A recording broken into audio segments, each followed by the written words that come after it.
Ce qu'on a vu dimanche, ça veut dire que le PCT est rejeté partout au Congo. Que le PCT soit obligé de tricher dans les quartiers nord de Brazzaville, où on pense que c'est son fief, que le PCT soit obligé de tricher dans le village natal du président de la République à Evo. Comme vous pouvez constater, on a arrêté les membres de Aimé Bininga avec plusieurs cartes au quartier Kangamitema qui partaient donner de l'argent à des jeunes pour voter plusieurs fois. Et nous, on a attrapé. Et donc, les preuves sont palpables, comme vous pouvez le constater, au quartier Kangamitema à Evo. Mais ça veut dire que c'est-à-dire que ce pouvoir est vomi par les Congolais à un point qu'on ne peut pas imaginer. Qu'on ne peut pas imaginer. Et c'est pour cela que les Congolais doivent cesser d'écouter les hommes politiques, les syndicats et même les hommes politiques de l'opposition. Parce que c'est à la fois le pouvoir, les syndicats, les responsables syndicaux et les responsables de l'opposition qui sont en accord avec Denis Sassou Nguesso, le PCT, le pouvoir, pour continuer à endormir les consciences politiques des Congolais. Ils ont le même fonctionnement, ils mettent en place les mêmes mécanismes pour endormir les consciences au Congo. C'est pour cela qu'il faut un combat, la lutte des consciences. Il faut que les Congolais brisent les chaînes de leur conscience. Il faut qu'ils arrêtent d'accepter la manipulation. L'État d'Israël a été créé par les laïcs. Ce sont des laïcs, c'est-à-dire des penseurs, des grands penseurs, des grands idéologues de gauche qui ont créé cet État. Et au Congo, nous pensons que Dieu va descendre du ciel pour nous créer une nation, pour nous créer un État. Mais il faut qu'on se réveille. Pour libérer Ce le sont les Congo Congolais voisin. qui doivent se battre pour créer leur État. Ce sont les Congolais qui doivent faire les révolutions. Nous avons lu dans les livres d'histoire, dans les manuels d'histoire, la révolution américaine, la révolution française, même la révolution égyptienne. Tout récemment, on est en train de voir des pays comme le Mali, comme le Burkina, comme la Guinée, mais aussi les printemps arabes. Est-ce qu'on a vu dans ces pays-là où les gens prient beaucoup aussi Dieu descendre du ciel? Dieu ne descendra pas du ciel. C'est à nous de prendre conscience que nous avons une lutte à mener et nous allons la gagner.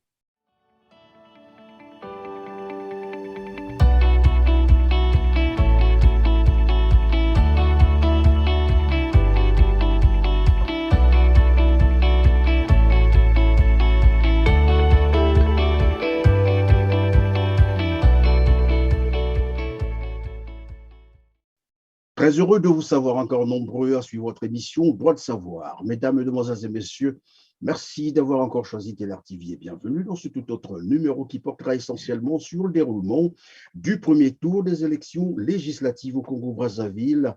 Le premier tour qui a eu lieu dimanche dernier, soit 6 jours après le scrutin des agents de la force publique. Certains observateurs, allais-je dire, de la vie politique congolaise parle d'une catastrophe. On en parle donc aujourd'hui avec M. Mouni Ivolo. Vous êtes porte-parole du Congrès pour la Renaissance du Congo, le CRC. Bonjour, M. Didier Mouni Ivolo. Bonjour, M. Christian Perrin, et merci pour cette invitation. Alors, vous avez probablement suivi, comme tous les Congolais d'ailleurs, le déroulement du premier tour des élections législatives 2022 au Congo-Brazzaville. J'ai bien envie de vous poser la toute première question, de savoir quelle impression générale avez-vous eu pour ce premier tour? Écoutez, M. Perrin, en tant que porte-parole du CRC, j'ai du mal à définir mes premières impressions parce que nombreux sont les Congolais qui nous suivent. Vous avez rappelé lors de mon dernier passage sur votre chaîne, vous avez rappelé qu'il y a plus de 2 millions de téléspectateurs à travers le monde qui suivent les émissions que vous présentez sur votre chaîne TLR TV. 2 millions, ce n'est pas rien. Je rappelle que 2 millions, c'est au-delà de la population congolaise jusque dans les années 70 ou proche des années 80. On était à moins de 2 millions d'habitants. Donc, ça veut dire qu'aujourd'hui, tous les Congolais sont informés. Déjà, je disais à ce moment-là que cette élection n'a pas de sens, ça ne sert à rien, puisque dans une dictature, il n'y a pas d'élection. Et d'ailleurs, je rappelle que vous avez reçu il y a quelques jours un des candidats, en tout cas suppléant à cette élection, Aweso, qui a expliqué un peu les déboires de la candidate UPADS au niveau de Ouesso et lui-même rappelait que nous étions en dictature. Alors, si l'UPADS rappelle comme ça de temps en temps que nous sommes dans une dictature, alors la question que nous n'avons pas cessé de poser à l'opposition congolaise et à l'UPADS, c'est quelle est la posture des populations, quelle est la posture des partis politiques, quelle est la posture des syndicats lorsque on est dans un système dictatorial. Est-ce que face à une dictature, on oppose le droit? Est-ce que face à une dictature, on oppose la Constitution ou le cadre supposé être légal? Face à une dictature, et le CRC le répète encore aujourd'hui, il n'y a qu'une seule opposition qui soit valable, c'est l'insurrection populaire. Quand vous avez une dictature en face de vous, faites ce que vous voulez, c'est la révolution.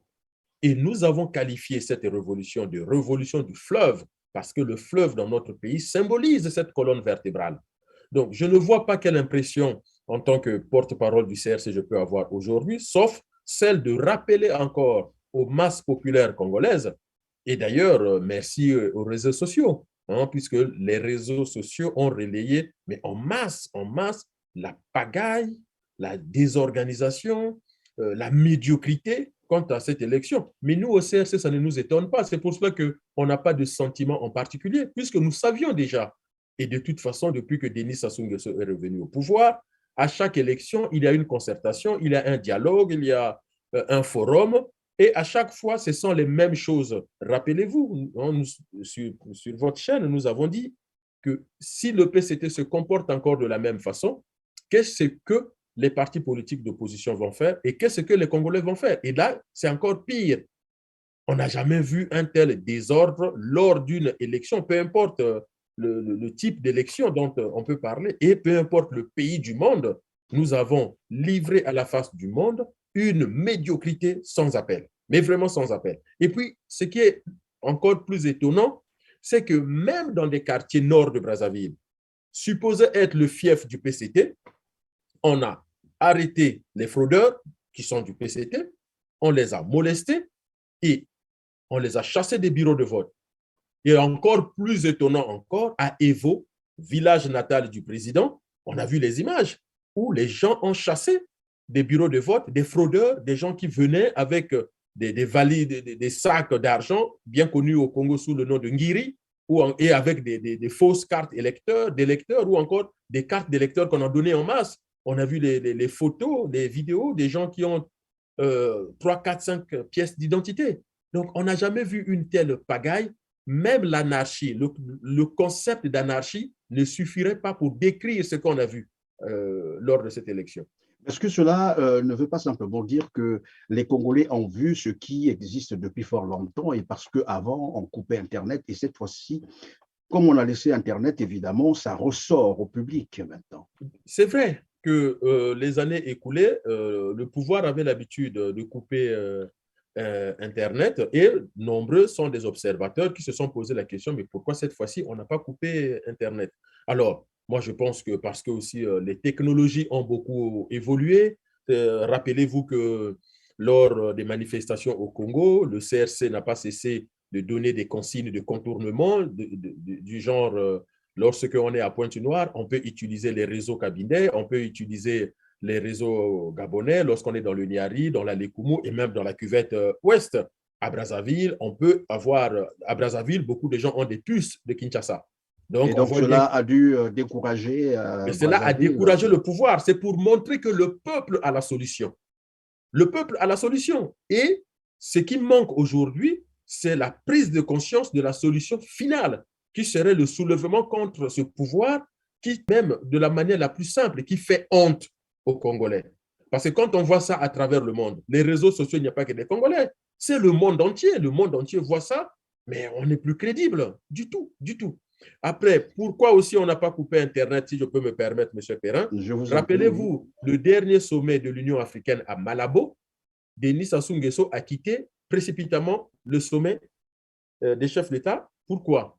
C'est ce que les informations en notre possession disaient que les chefs d'État des pays de l'Afrique de l'Ouest et de l'Est qui font des élections, mais vraiment démocratiques et crédibles, reprochent à Denis Sassou Nguesso d'être un chef d'État voyou qui a donné cette idée de changement de constitution et de troisième mandat qu'on est en train de copier partout avec des dégâts qu'on connaît aujourd'hui en Afrique de l'Ouest.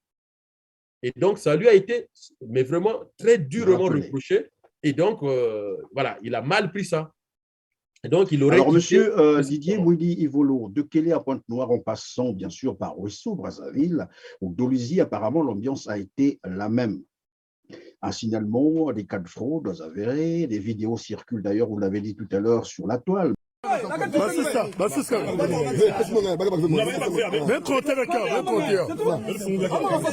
nouveaux billets là, c'est pour partager. Non, je vais partager. On a des preuves, on va te montrer le contraire. Les gens que tu as donné les enfants là. Attends, j'appelle quelqu'un qui a donné ça tout de suite. On a posé une question. Je vais appeler un test, qui va demander. On a posé une question. Mon document, c'est des abîmés. Yannick. C'est là, la tricherie ça est là. Mais curieusement, dont les médias étrangers en relativisent, on parle d'ailleurs d'un scrutin apaisé et relativement calme. Comment expliquer cela? Alors, vous savez, je suis, de par mon parcours universitaire, mais aussi de par mon engagement citoyen, je suis beaucoup la presse internationale. Et le dimanche de l'élection, écoutez le journal de RFI. Alors, d'habitude, j'appelle RFI pour réagir, mais là, je ne l'ai pas fait sciemment parce que j'ai dit, bon, voilà, je vais voir jusqu'où ça peut aller. Et quand déjà, le dimanche où il y a élection législative au Congo, RFI fait sa une sur l'élection législative à venir dans 3 semaines au Sénégal. Est-ce que vous voyez le paradoxe? À Brazzaville, au Congo-Brazzaville, on est en train de voter avec toute la pagaille qui se passe, mais RFI préfère faire sa une sur les élections législatives qui vont arriver à Dakar dans 3 semaines. Donc, il y a eu une absence totale d'informations sur la presse internationale. Je me suis posé la question du pourquoi, du comment. Peut-être que mes hypothèses sont fausses, mais je vais quand même vous le dire. C'est qu'aujourd'hui, l'Occident, puisque c'est l'Occident qui est à la manœuvre, je peux citer l'agence France Presse, puisque les autres organes de presse vont puiser dans le réservoir de l'agence France Presse, oui, ou encore chez Reuters, ou encore chez BBC. Hein, il y a des références comme ça. Et pourquoi ce silence? Est-ce lié à la guerre en Ukraine? Vous n'êtes pas censé ignorer qu'on est en train de nous couper le gaz, on est en train de nous couper le pétrole. Et donc, les Allemands sont allés en Arabie Saoudite très vite. On a renoué les relations avec l'Algérie. Assez bizarrement, l'Espagne reconnaît la souveraineté du Maroc sur le Sahara occidental. Donc, la géopolitique mondiale est en train de changer. Et nous savons tous, nous les Congolais, même si… Et il y a même le ministère de la Défense de la République française qui venait de dire que la France a changé, je crois, c'est dans les négociations qu'ils ont au niveau du Sahel. La France a changé et va désormais respecter la souveraineté des pays africains. Mais regardez, M. Perrin, il y a, sous Trump, l'Iran, c'était le mauvais objet, et à peine Trump parti, guerre en Ukraine, on veut même lever les sanctions contre l'Iran pour que l'Iran se mette à exporter son pétrole, son gaz. Donc, la géopolitique est en train de changer. Mais nous sommes où au Congo-Brazzaville? Nous sommes le 3e pays exportateur du pétrole et du gaz en Afrique noire, pas en Afrique centrale. Hein. En Afrique noire, nous sommes le 3e producteur de gaz et du pétrole. Et donc, on ne le dit pas, on ne communique pas sur ça, mais le pouvoir de Brazzaville est en train de livrer en masse le pétrole et le gaz à ses anciens clients occidentaux. Et donc, tant que Sassou reste là, Sassou joue le jeu de ceux qui veulent de notre pétrole et de notre gaz, quitte à ce qu'il détruit le Congo et surtout les Congolais. Il faut que les Congolais se réveillent. Si je vous ai bien compris, vous avez voulu nous dire que finalement, Brazzaville a dû, j'allais dire entre guillemets, corrompre ses agences de presse, c'est ça, pour tenter de créer ce qu'on appellerait un blackout médiatique sur le déroulement de ce premier tour des législatives. C'est cela? Monsieur Perrin, RFI, c'est la radio France Internationale, une radio très écoutée en Afrique. Aujourd'hui, pourquoi la France a des déboires au Mali, en Guinée, au Burkina, Mais demain, ça va être l'Afrique centrale et ça va être dommage parce que les populations africaines en ont marre de ce comportement de l'Occident qui manipule les consciences et qui joue le jeu, hein, ce fameux jeu de la France-Afrique qui consiste à protéger les dictateurs. Et demain, si Sassou Nguesso est bouté dehors, arrive un vrai patriote, qu'est-ce qui va se passer? On va faire comment? Moi, je pense qu'il est grand temps pour les puissances occidentales de jouer franc jeu avec les pays africains. Ce qui se passe au Mali, ce n'est ni bon pour les Maliens, ni bon pour la France ou encore les Occidentaux. Mais est-ce que les Maliens avaient un autre choix? J'ai suivi ce que vous avez dit. La France est en train de changer, semble-t-il, sa diplomatie, mais il ne faut pas que la France change seulement en Afrique de l'Ouest. La France doit aussi changer son comportement vis-à-vis du Gabon, du Cameroun, du Congo, du Tchad. Parce que ces pays-là comptent. Et il faut que les Français se réveillent. Il ne faut pas qu'ils attendent le jour où, au Congo-Brazzaville, les gens vont en avoir tellement marre et qu'ils vont se révolter comme ce qu'on vient de voir au Sri Lanka, où on a envahi la présidence, on a envahi la primature et que, voilà, c'est le blackout total. Dans les rues de Colombo, des centaines de manifestants crient leur colère. Vendredi, la foule a tenté d'atteindre la résidence du président de la République, Gotabaya Rajapaksa, dont elle exige la démission. Face à elle, la police tient des barricades et répond avec des jets d'eau et des gaz lacrymogènes. Après des semaines de manifestations, la capitale est au bord de l'implosion. Les autorités ont même décrété un couvre-feu à la veille d'un nouveau rassemblement massif.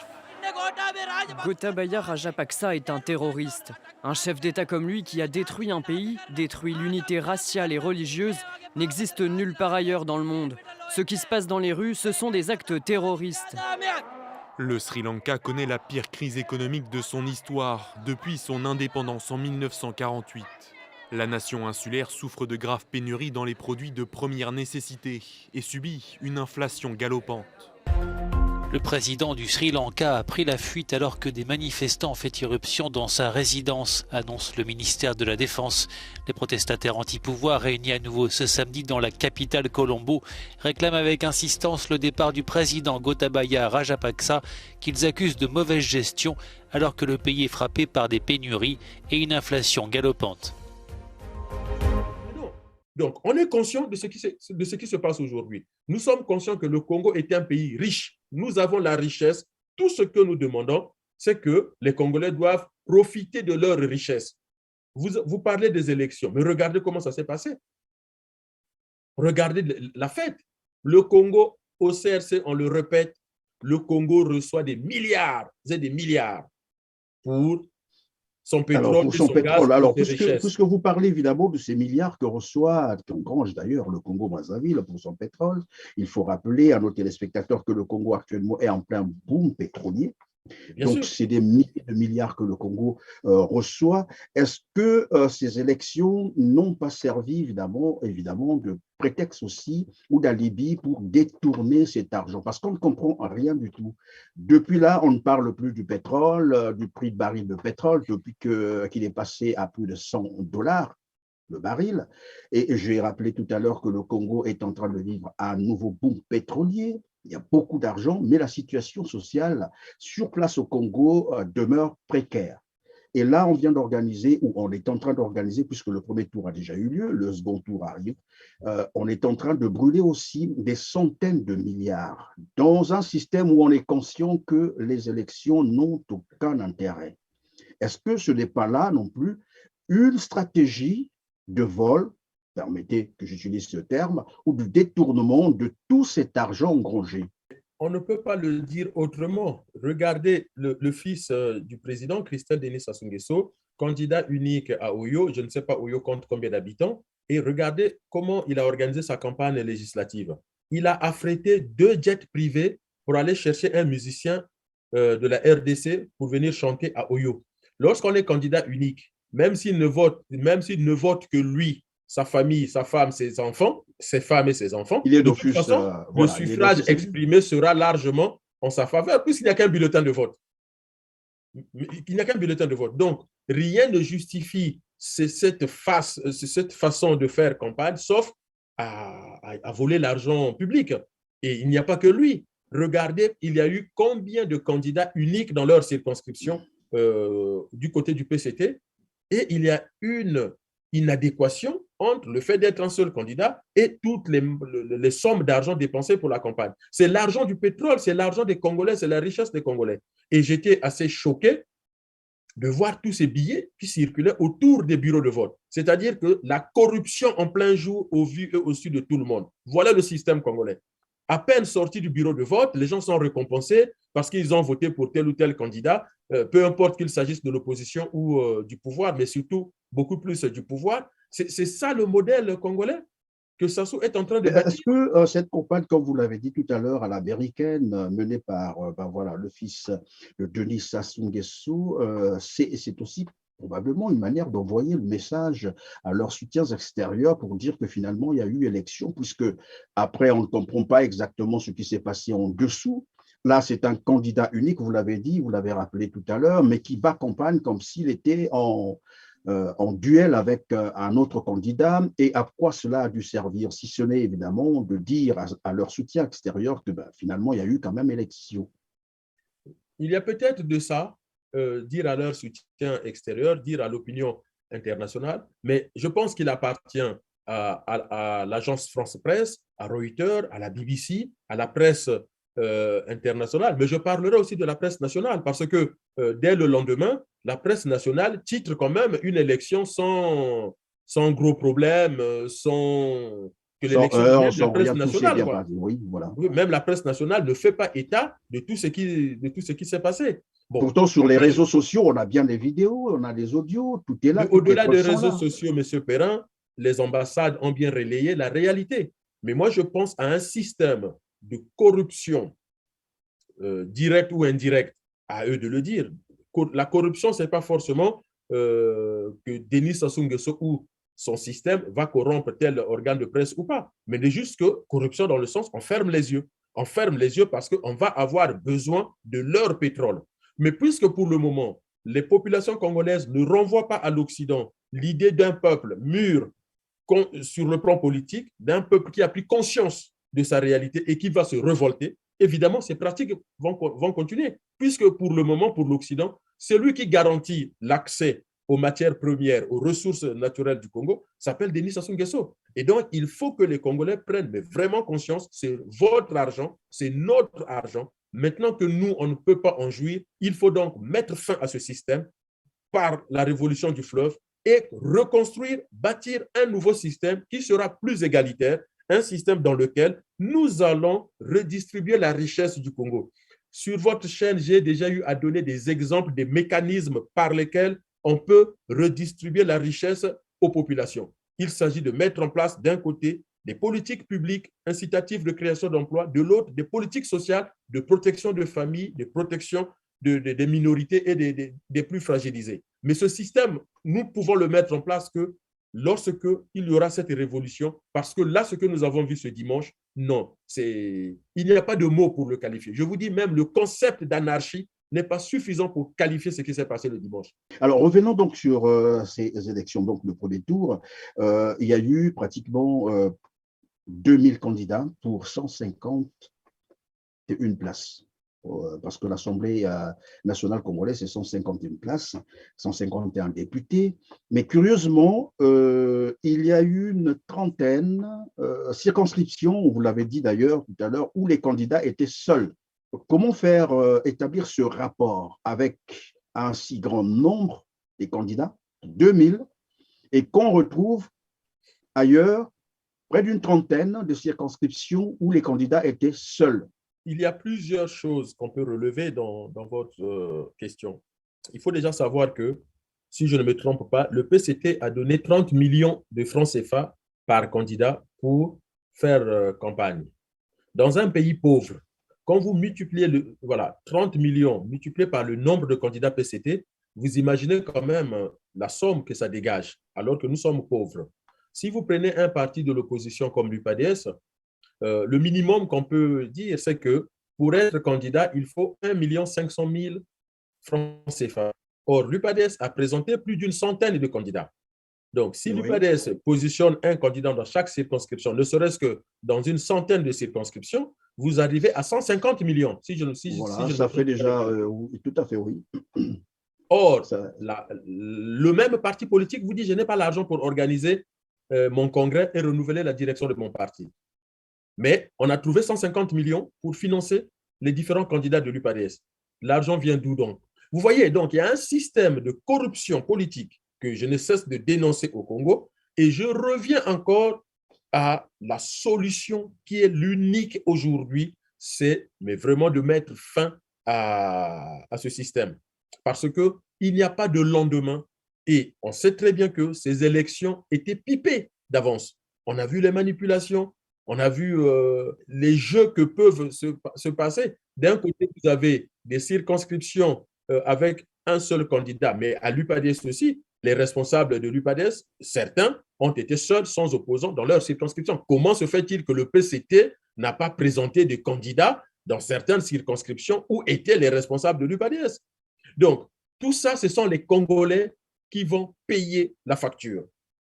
Donc, soit ils se révoltent aujourd'hui pour que la facture ne soit pas lourde, ou soit demain, ça va être très, très, très compliqué. Oui, mais bien malheureusement, vous êtes en train de vous adresser là à une population qui croit qu'il y aura un sauveur qui viendra quelque part.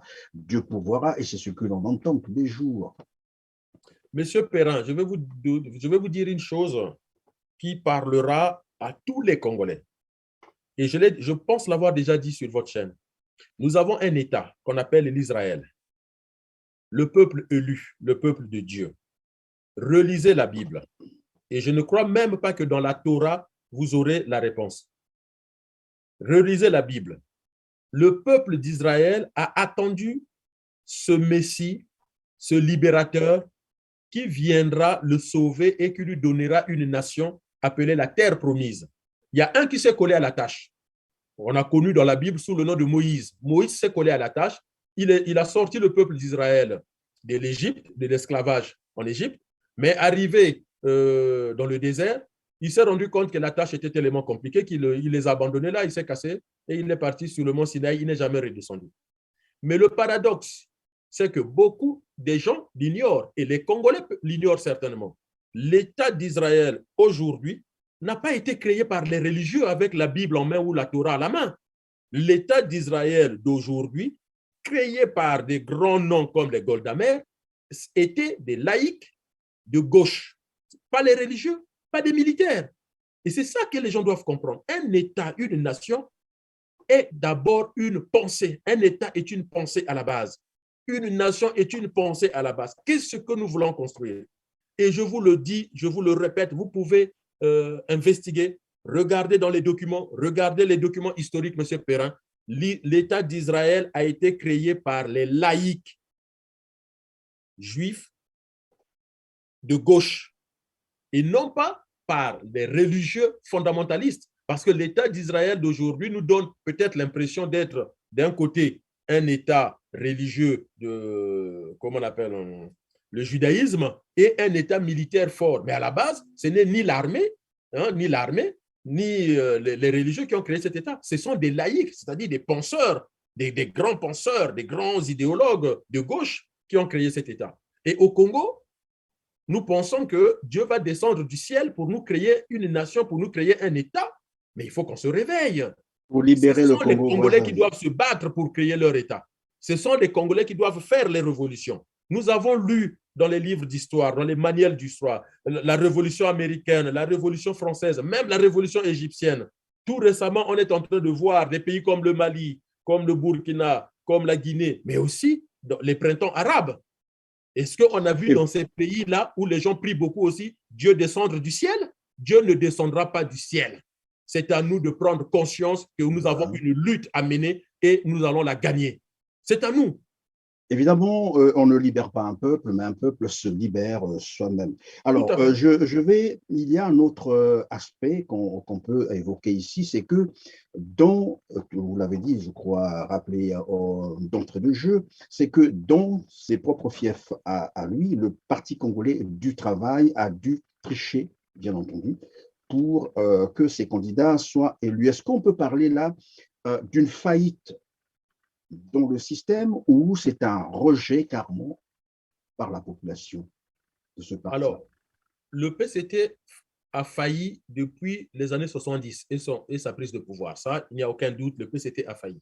Le PCT n'a pas été capable de diriger le Congo avec toutes les ressources que nous avons, toute la richesse que nous avons, alors que le Congo ne comptait même pas 1 500 000 habitants. Quand Ngouabi échoue à la gestion du Congo, cette histoire où il a voulu rendre le pouvoir à Massamba Deba, sachez que le Congo exploitait le pétrole, était très riche, mais on n'était même pas 1 500 000. Denis Sassou Nguesso qui échoue, on n'était même pas 2 millions. Donc aujourd'hui, avec 5 millions, ils n'en sont pas capables. Ça, c'est un fait, ce n'est même pas discutable. Maintenant, la deuxième chose, c'est que ce qu'on a vu dimanche, ça veut dire que le PCT est rejeté partout au Congo. Que le PCT soit obligé de tricher dans les quartiers nord de Brazzaville, où on pense que c'est son fief, que le PCT soit obligé de tricher dans le village natal du président de la République à Evo. Vous avez vu les vidéos. Comme vous pouvez constater, on a arrêté les membres de Aimé Bininga avec plusieurs cartes au quartier Kangamitema qui partaient donner de l'argent à des jeunes pour voter plusieurs fois. Et nous, on a attrapé. Et donc, les preuves sont palpables, comme vous pouvez le constater, au quartier Kangamitema à Evo. Et donc, le candidat Trichter, qui est puissamment rempli de vols, des systèmes de vol. Mais ça veut dire que c'est-à-dire que ce pouvoir est vomi par les Congolais à un point qu'on ne peut pas imaginer. Qu'on ne peut pas imaginer. Et c'est pour cela que les Congolais doivent cesser d'écouter les hommes politiques, les syndicats et même les hommes politiques de l'opposition. Parce que c'est à la fois le pouvoir, les syndicats, les responsables syndicaux et les responsables de l'opposition qui sont en accord avec Denis Sassou Nguesso, le PCT, le pouvoir, pour continuer à endormir les consciences politiques des Congolais. Ils ont le même fonctionnement, ils mettent en place les mêmes mécanismes pour endormir les consciences au Congo. C'est pour cela qu'il faut un combat, la lutte des consciences. Il faut que les Congolais brisent les chaînes de leur conscience. Il faut qu'ils arrêtent d'accepter la manipulation. C'est ça le fait. Donc le pouvoir est rejeté, ça c'est un fait. Qu'est-ce qui peut expliquer, évidemment, comme vous êtes en train de le dire, les cas de fraude ont été rapportés, comme on l'a dit, ce n'est pas ce qui manque, d'ailleurs, les preuves sont là, mais dans ces mêmes circonscriptions où on a noté ces cas de fraude graves, avérés d'ailleurs, il y a quand même eu des candidats qui ont été élus à 100%. Nous avons les résultats provisoires qui circulent d'ailleurs sur la toile. Mais vous savez, même les soviétiques qui ont créé ce comportement de candidats élus à 100%, à un moment donné, ils avaient honte, ils avaient arrêté. Ils avaient honte, ils avaient arrêté. Si on est sérieux, qu'est-ce que ça change d'être élu à 56% ou à 100%? Mais en fait, c'est un mécanisme psychique, c'est un mécanisme mental des gens qui sont mal dans leur peau, ça je peux vous le dire. Interrogez les psychologues cliniciens et interrogez les psychiatres, ils vous diront que tous ces candidats qui déclarent être élus à 100% ont eu des vrais problèmes avec leurs parents dans leur enfance. Je ne vais pas faire ici un cours de psychopathologie de l'enfant et de l'adolescent, mais on est mais très sincèrement dans du narcissisme, on est dans des gens qui ont été mal aimés. Parce que quelqu'un qui a bénéficié de l'amour de ses parents, père, mère, oncle, dans la famille, qui a grandi sereinement, pas forcément avec de l'argent ou des richesses, non, mais quelqu'un qui a été sécurisé sur le plan psychique, il n'a pas besoin d'attendre que tout le monde l'aime. Or, le problème du comportement du président du Congo et de ses enfants et tout, ça pose quand même un problème affectif qui a manqué. Et donc, on va aller chercher des artifices à gauche, à droite, pour essayer de montrer que je suis aimé de tout le monde. Mais personne n'est aimé de tout le monde. Vous ne pouvez pas être aimé de tout le monde. Ça, c'est très faux. Aucun psychologue ne vous le dira.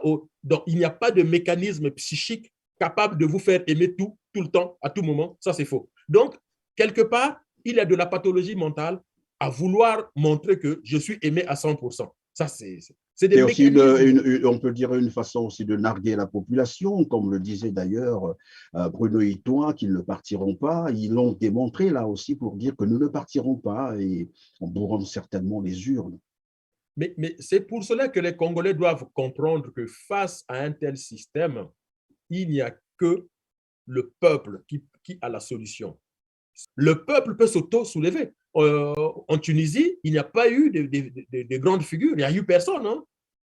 En Tunisie, il n'y a eu personne. Au Sri Lanka, il n'y a eu personne. Lorsque le peuple se soulève, on peut avoir des figures charismatiques, mais le peuple peut aussi se soulever. Parce que trop c'est trop. Regardez dans quelle misère les populations vivent. Ils vont en baver.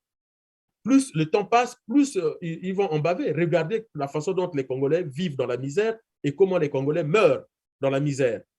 Et à côté, ils voient toutes ces vidéos où on joue avec leur argent. Est-ce que, même si nous sommes contre l'élection, on l'a déjà dit, mais est-ce que ce n'était pas mieux de faire chanter Roga Roga avec quelques musiciens congolais pour aller chercher un musicien à la RDC? Alors, monsieur Didier Moueni-Volo, je rappelle que vous êtes porte-parole du Congrès pour la Renaissance du Congo, le CRC. Un autre aspect que je vais évoquer ici, c'est alors un certain monsieur Constant et Barapeya qui parlait de la parentocratie au Congo-Brazzaville il y a quelques mois, sinon je crois une année de cela. Et là, lors de cette élection, nous avons vu sur les listes des candidats, curieusement, la plupart les enfants de tous les politiques congolais. Nous y sommes ou on y était déjà? Alors, ce système de parentocratie. Si vous lisez sur mon blog, en 2016, j'avais déjà alerté les Congolais sur la République des héritiers. Et j'ai beaucoup de vidéos qui traînent sur la toile, sur la République des héritiers. Mais la République des héritiers n'a pas commencé aujourd'hui, ça a commencé en 2016. Regardez l'élection législative de 2016. C'est là où on a commencé en masse à rapatrier même de l'étranger les enfants des anciens responsables politiques, anciens présidents, anciens premiers ministres. Et j'ai déjà dit, lors de l'élection législative de 2013, j'ai dit, attention, Sassou est en train de nous fabriquer la République des héritiers. C'est-à-dire, pour convaincre les Congolais à accepter la prise du pouvoir par son fils ou son neveu, en tout cas un membre de sa famille, il va verrouiller les familles des grands responsables politiques. Et ce n'est pas pour rien que même un parti comme l'UPADS présente beaucoup d'enfants des anciens dignitaires de l'UPADS. Et donc, on est en train comme ça de faire de la politique le premier employeur des enfants des anciens responsables politiques. C'est quand même curieux de voir qui est candidate de l'UPADS à Ouesso. Dites-moi, cette dame milite dans quelle section de l'UPADS? Dans quelle section? Le député de l'UPADS à Dolisie 1, il a déjà milité dans quelle section de l'UPADS, si ce n'est pas le patronyme qui a été choisi? Ce n'est pas lui, on ne vote pas pour lui, on vote pour le patronyme. Comme pour dire que la parentalité devient un métier au Congo-Brazzaville, le fait de naître de monsieur X. Mais ironique, et ça ne commence pas d'aujourd'hui. Regardez dans le gouvernement, vous avez les enfants de Kolela, vous avez les enfants de Tister. Et aujourd'hui, qu'est-ce qui se passe? Moi, quand j'alerte, mais la parentocratie, ce n'est pas aujourd'hui. Le fils de Omar Bongo, puisqu'il n'a pas pu trouver une place au Gabon, il a été recyclé au Congo. Déjà à l'époque, quand il débarque, on le montre sur le tarmac, j'ai alerté. J'ai dit, attention. Et l'erreur, M. Perrin, et c'est pour cela que je suis très dur avec tous ceux qui ont aidé ce pouvoir à revenir, tous ceux qui ont aidé Sassou Nguesso à revenir à 97. Et déjà à cette époque-là, j'étais étudiant en politique internationale, j'ai dit à certains amis, et je l'ai dit même lorsque nous sommes dans nos réunions, ça a été la plus grosse bêtise des responsables, des cadres ou encore de tous ceux qui ont comploté pour que Sassou revienne. Parce que Sassou 1, ses enfants étaient petits. Sassou 2, ses enfants ont grandi. Eux-mêmes, ils ont des enfants qui ont grandi. Donc, ils vont se distribuer la manne financière congolaise et les Congolais n'auront plus rien. Si sous Sassou 1, les Congolais... Oui, encore que les Congolais les laissent faire, bien entendu. Sinon, mais c'est pour ça qu'ils doivent réagir. Parce que le danger est encore plus grave. Vous avez le fils, je crois, de Edgar Nguesso qui a été aussi candidat. Donc, il commence aussi à positionner les petits-enfants. Mais ça, je vous dis encore, ce n'est pas d'aujourd'hui. Si vous remontez le temps, mais regardez déjà à quel moment le fils de Tister arrive au gouvernement. À quel moment les enfants de Kolela arrivent au gouvernement. Des enfants de Kolela qui n'avaient rien en 91-92 se retrouvent tous des députés et des ministres. Et donc, c'est une stratégie comme ça où on va nourrir tout le monde, comme ça, personne ne sera lésé.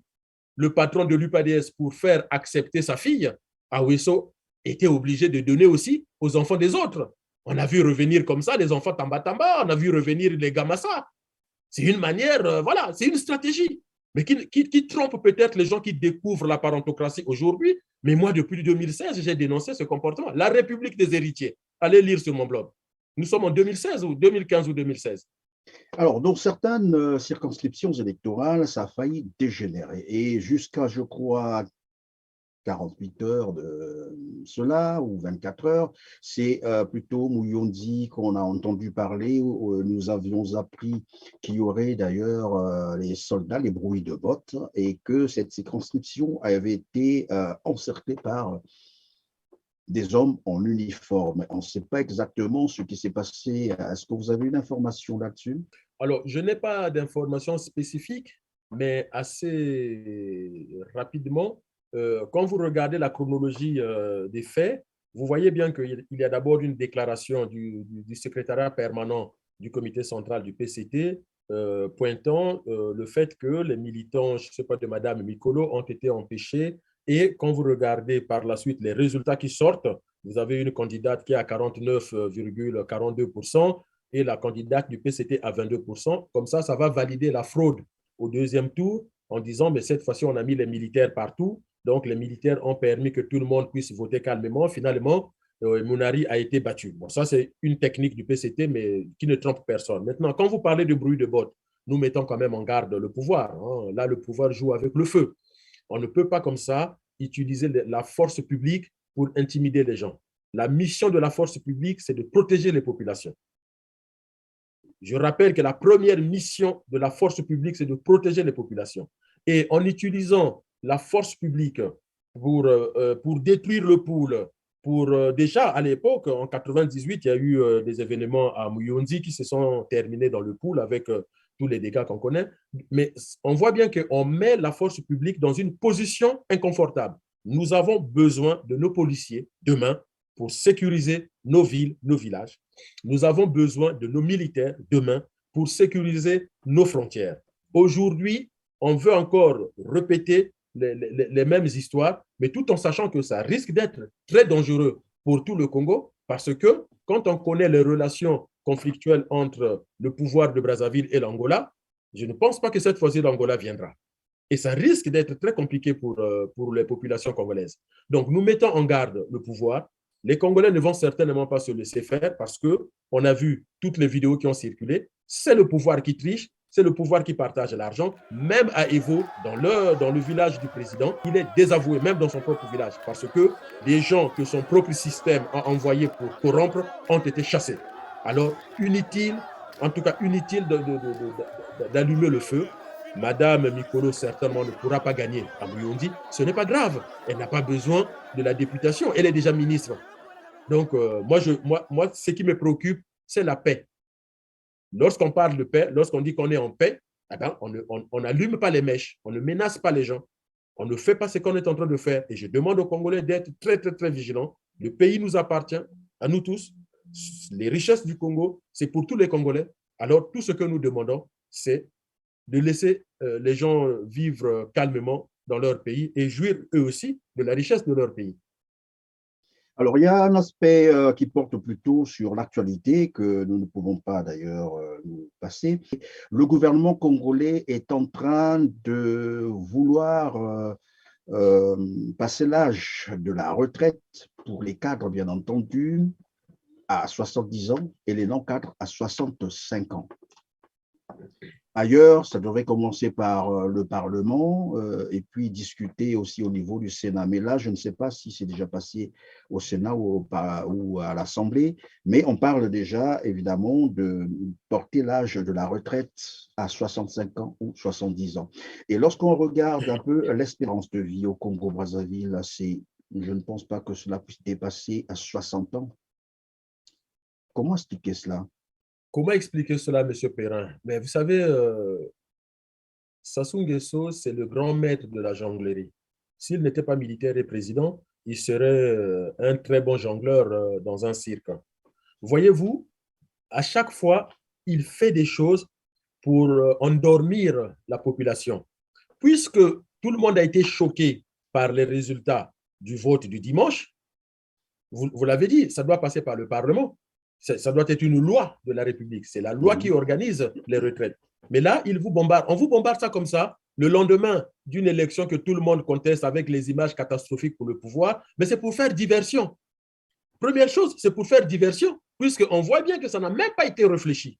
Parce que si ça a été réfléchi, mais qu'est-ce qu'on fait quand on doit décider l'âge? L'âge de la retraite n'est pas partout. Pareil, pourquoi, M. Perrin? Mais parce que d'un pays à l'autre, on n'a pas la même espérance de vie. Donc, on ne peut pas décider de l'âge de la retraite qui soit 10 ans au-delà de, au-delà de l'espérance de vie. Moi, quand j'ai suivi ce monsieur qui est passé à la télé, puisqu'il y a des gens qui ont distribué des bandes, je suis allé directement vérifier les données démographiques du Congo. Et lorsque, de façon scientifique, vous regardez les données démographiques du Congo, vous savez, moi j'ai pris les données de l'ONU, pour ne pas dire qu'il a pris les données de Tessie. Donc, un Congolais vit jusqu'à 53, 54 ans et une Congolaise jusqu'à 56, 57 ans. Donc, cadre ou pas cadre. Et comment peut-on travailler jusqu'à 65 ans, 70 ans quand on va mourir avant 60 ans? Est-ce que le Congo a trouvé la formule pour faire mouvoir les cadavres et les faire travailler au-delà de la mort? Et dans un pays où 60% de la jeunesse, sinon 70% de la jeunesse ne travaille pas, n'a pas d'emploi. Mais on n'aura pas le temps d'en discuter ici, M. Perrin, sinon il faut faire une émission spéciale sur ça. Je vous dis encore qu'un pays est une pensée. Dès lors que vous avez autour de la table du Conseil des ministres, le président de la République, le Premier ministre, tous les ministres qu'on nous chante qu'ils sont intelligents, qu'ils sont brillants, qu'ils sont brillantissimes, et on vous sort une telle énormité et personne n'a vu qu'on est en train de mettre un âge où il n'y a pas de Congolais qui arrivera. Comment personne n'a vu? Mais ce sont des données scientifiques. Et puis, en quelques mots, lorsqu'on dit l'âge de la retraite est à 55 ans, à 65 ans, alors, il faut cotiser combien d'années pour avoir la retraite à taux plein? Parce qu'au Congo, pareil, là, on parle de la fonction publique, mais il faut organiser aussi les retraites des privés, ceux qui travaillent dans le secteur privé, parce que c'est la catastrophe au Congo. Donc, il faut cotiser combien d'années pour avoir la retraite à taux plein? Première question. Deuxième question, il faut donc travailler les parcours d'excellence, c'est-à-dire que mettre en place un mécanisme qui va faire que 90% des Congolais vont trouver du travail entre 20 ans et 25 ans. Comme ça, ils pourront cotiser jusqu'à 55 ou 60 ans et ils pourront jouir de leur retraite pendant 5 ans ou 10 ans avant de mourir. Donc, c'est un travail intellectuel, c'est un travail scientifique. Ce n'est pas comme ça, on claque des doigts et on prend une décision. On montre encore l'amateurisme et la sauvagerie de ce pouvoir. Je répète encore la nécessité de mettre ce pouvoir dehors. Parce qu'on ne peut pas se lever le matin, dire bonjour à sa femme ou à son mari, aller en conseil de ministre et sortir des énormités sans réfléchir. Et donc, oui, mais monsieur Didier Moïni-Volo, pardon s'il vous plaît, est-ce que ce n'est pas fait pour protéger un certain nombre de caciques de ce système? Mais j'allais terminer par là. Depuis un certain temps, évidemment, oui. Tous ceux qui nous dirigent, ils ont plus de 70 ans. Donc, c'est une fraude à la fonction publique qu'on est en train de nous préparer. Comme ça, tous ceux qui ont plus de 70 ans, ils vont rectifier leurs âges. Ce sont eux qui fournissent les actes de naissance. Ce sont eux qui délivrent les pièces d'identité. Donc, ils peuvent les changer. Ils n'ont pas honte. Regardez le nombre de pièces d'identité distribuées pendant cette élection. Donc, demain, on va vous dire que le général Ndenge n'a pas plus de 70 ans parce que lui, il est beaucoup cité sur les réseaux sociaux. Il est on a vu les pièces d'identité, j'en ai vu sur le directeur général de la police est un fonctionnaire. Avait trois le directeur général de la police est un fonctionnaire, donc il doit partir à la retraite. Comme il a 70. Donc, ils vont tous passer leurs âges en dessous de 70 ans, donc entre 60 et 65 ans, pour justifier le fait qu'ils restent en poste. Mais vous voyez à quel type de gouvernement on a affaire? Déjà, le président lui-même, quand il avait mis la limite d'âge à 70 ans. À 70 ans pour l'élection présidentielle, il vous fait croire que son père s'était trompé en faisant sa déclaration de naissance. Vous imaginez? C'est pour ça que je vous ai dit au début de cette émission qu'il y a un vrai problème psychique chez ces gens, chez les responsables congolais. Ils ont un vrai problème avec leur construction psychique parce qu'ils prennent des décisions, ils ont des comportements pour quelqu'un qui est équilibré et qui a une sécurité psychique, il ne peut pas se comporter comme ça. Mais ne vous inquiétez pas, nous redisons aux Congolais, nous avons la solution, nous savons ce qu'il faut faire. Au CRC, nous avons les compétences qu'il faut pour construire ce pays. Juste que ce pouvoir soit mis dehors par le biais d'une révolution et vous verrez comment nous allons, en 10 ans, changer ce pays. On a la pensée pensante bien pensée pour faire ce qu'il faut. Nous savons ce qu'il faut faire. Ce que je vous ai expliqué sur les retraites, c'est le travail à faire. À le déblayer au niveau du privé, mais aussi au niveau de l'État. Mais dès lors qu'on a fixé l'âge de la retraite, on doit aussi fixer le parcours scolaire, le parcours académique, et on mettra les moyens pour que, à partir de 20-25 ans, nous sommes un pays jeune, un Congolais commence déjà à trouver du travail. Celui qui s'arrête au CP, on va lui faire des formations professionnelles pour. Les idées, ce n'est pas ça qui manque. Les moyens, on en a. Regardez l'argent dépensé. 100 milliards pour l'élection législative. 100 milliards. C'est la dictature. Pourquoi ne pas garder l'argent pour autre chose, pour le bien-être, pour la santé? Si on veut que les Congolais travaillent jusqu'à 70 ans, il faut un système de santé qui soit capable de prévenir les pathologies et les épidémies, un système de santé qui soit capable de guérir les gens malades et prolonger la vie. Voilà les 3 missions de la médecine chez nous. Prévenir les pathologies, les épidémies, donc la santé préventive, soigner ceux qui sont malades et donc prolonger l'espérance de vie avec une bonne hygiène, une bonne qualité de vie, une bonne bouffe. Donc l'agriculture sera mise en contribution, l'élevage, la pisciculture. Les idées, nous les avons. Mais on vient vous dire, vous allez travailler jusqu'à 70 ans, alors que lorsque l'espérance de vie est à 55, 57 ans. Qu'est-ce qui se passe là? Qu'est-ce qui se passe? Alors, nous sommes arrivés donc à la fin de cette émission. Monsieur Didier Mouini-Volo, vous êtes porte-parole du Congrès pour la Renaissance du Congo. Qu'est-ce qu'on va retenir à la fin de cette émission? Il n'y a pas de lendemain avec ce pouvoir. Le Congo a l'argent et le peuple congolais doit se libérer. Qu'il relise tous les écrits d'Aimé Césaire, la négritude. On peut aller puiser de la force en relisant cette littérature engagée de la négritude, de prendre conscience de notre condition de nègre, de noir, de maltraité. Hier, c'était le colon qui nous maltraitait. Aujourd'hui, nous avons des colons qui nous ressemblent et qui continuent les mêmes comportements. Et donc, on peut reprendre de l'énergie par le biais de toute cette littérature engagée que nos ancêtres nous ont laissée, que nos prédécesseurs nous ont laissée, pour avoir une détermination, se lever et mettre debout, et mettre dehors ce pouvoir qui tyrannise les Congolais, pour lequel personne n'en veut. Même au village du président, on a bien vu. Même au village du président. C'est un signe. C'est un signe. Bien voilà, c'est la fin donc de cette émission. Merci Monsieur Didier Mouini-Volo d'avoir été avec nous. À vous aussi, mesdames, mesdemoiselles et messieurs, bien merci de nous avoir accordé votre attention aujourd'hui. N'oubliez pas de liker, n'oubliez pas de partager. Pour ceux qui nous ont rejoints pour la première fois sur TLR TV, de vous abonner pour ne rien rater des programmes TLR TV. On se dit donc à très bientôt, mais d'ici là, prenez vraiment soin de vous car chaque jour est une vie. Merci.